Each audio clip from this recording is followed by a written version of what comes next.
Why are children's rights relevant to investors? Children's rights are an integral part of human rights, and businesses and investors have a responsibility to uphold and promote them. There are more than 2.2 billion children in the world, a vital but often invisible stakeholder group. Children are consumers, global community members, and dependents of employees. They are future adults who will shape society and will become the next workforce.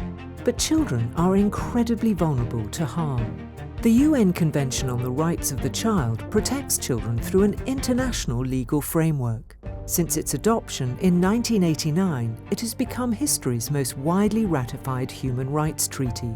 The Convention encompasses economic, civil, social, health, and other rights of children. However, the nature of children's rights is changing. While child labour is still a key concern, we must address digital rights for minors.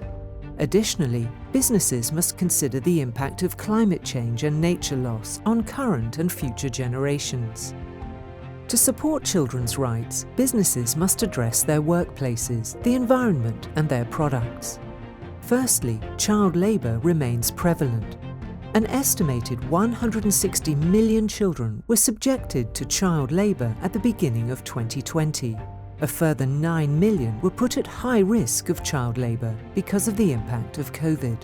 Global companies, especially those operating in sectors like agriculture and textiles, are likely to be exposed to child labour within their value chains. Conflict minerals found in consumer electronics can also lead to child exploitation.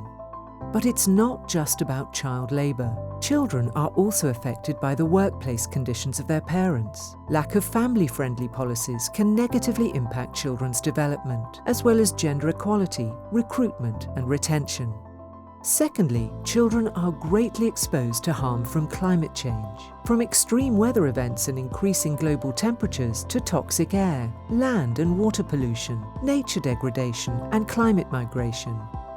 With half of the world's children living in high-risk countries, these concerns are particularly urgent, and young people know this.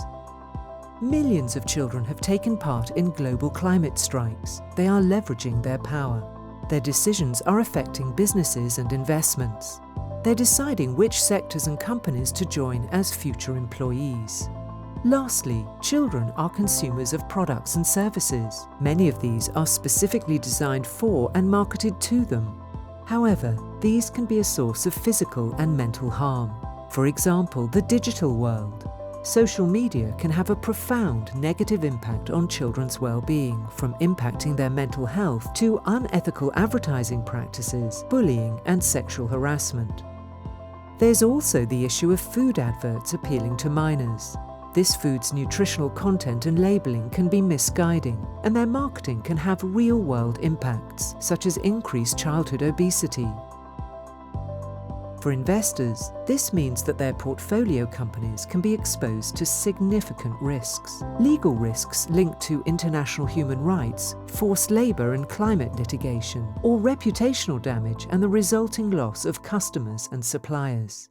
However, investors can address these risks by gaining a better understanding of the broad nature of risk to children's rights. This goes beyond child labour and into digital rights and environmental impact. Assessing their portfolio companies against regulatory concerns and litigation risks. Engaging in stewardship to prompt portfolio companies to address their impact on children.